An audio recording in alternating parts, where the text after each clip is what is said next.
The truth is, you don't make it in music by being the best. You make it by surviving the part where nobody believes in you, including you. Yo, yo, it's your boy Michael Man, the motherfucking plug. Y'all nigga know what it is. Talking about nigga Black Music Media. Y'all nigga know what it is. Michael Man, the real emotion. Y'all from the South Carolina to Augusta, nigga. The first one, nigga. Y'all nigga know what it is. The Boo 3, the Charleston Mo 3.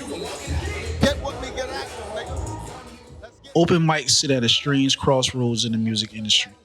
Part community tradition, part economic engine, part proving ground, and part trap. On the surface, they look simple. A small room, a stage barely big enough for a mic stand, a crowd built from whoever felt like stepping out that night. But behind that simplicity is a complex ecosystem that has shaped countless careers, destroyed others, and defined entire city identities. And nowhere is that tension more visible than in Charleston.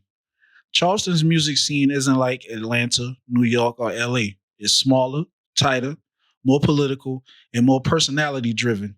Down here, the industry flows through people, not buildings, through relationships, not labels, through community gatekeepers, not corporate ones. And the open mic, that tiny stage wedged inside a bar, club, hookah lounge, or hole in the wall, becomes the heartbeat of everything else.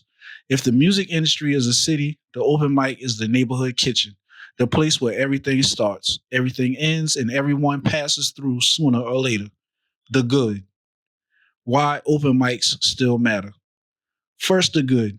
The reason these spaces keep surviving in every generation despite streaming, social media, shortcuts, and shortcuts to shortcuts, open mics give artists something the internet can never provide. A room full of real humans responding in real time. What's happening, man? It's your boy Two Cuts, man, with two Z's.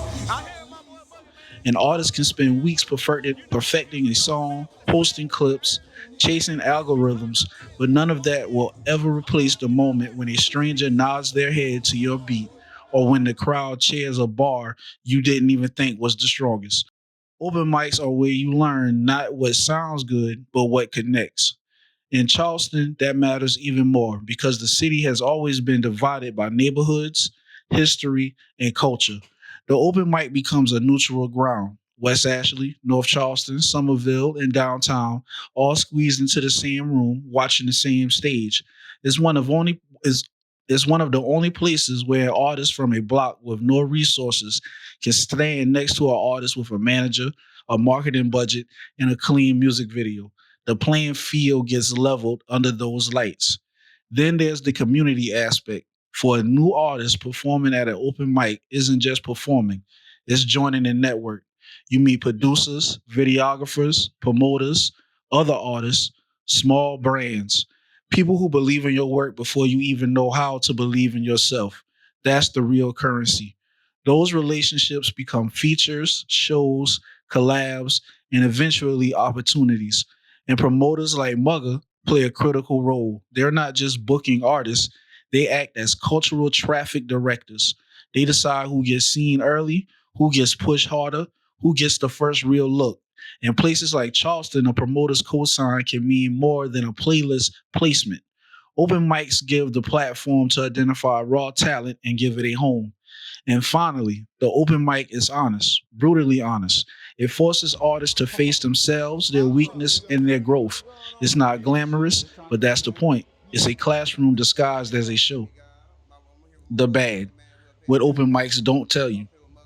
But the story has another side, the side that doesn't get posted on Instagram. For one, too many open mics become a cycle instead of a stepping stone. Artists keep performing the same songs in the same room to the same people, convincing themselves it's progress. Some stay stuck because it's easier to be the best at open mic night than to compete in the real industry. What should have been a launch pad becomes a comfort zone. Then there's the financial side. A lot of artists think the open mic is their breakthrough, but for many promoters, it's a business model. The artist becomes both the entertainment and the customer, paying to perform, paying for extra slots, paying for better placement on lists.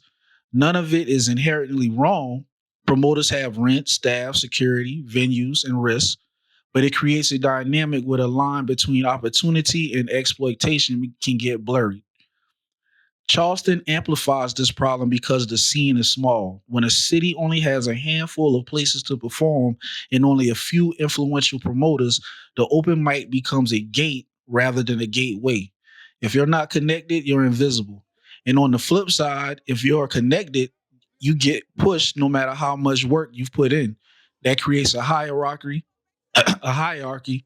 that isn't always based on talent, but on relationships and alliances. Some open mics also suffer from being too reliant on artists instead of audiences. Instead of crowds coming to discover new music, the room end up being nothing but other artists waiting to get their turn. That kills energy. It kills growth. It creates a pipeline where nobody is really building fans. Everybody is just watching everybody else perform. And the last, most dangerous part, open mics create the illusion of momentum. A packed room can trick an artist into thinking they've made it, but the truth is harsh.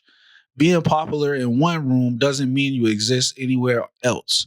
Artists walk out feeling like hometown stars, but wake up the next morning with no plan, no strategy, and no real audience outside the event. What that means for Charleston. Charleston's open mic scene is a mirror of its music industry. Small but powerful, warm but competitive, full of potential but often limited by scale.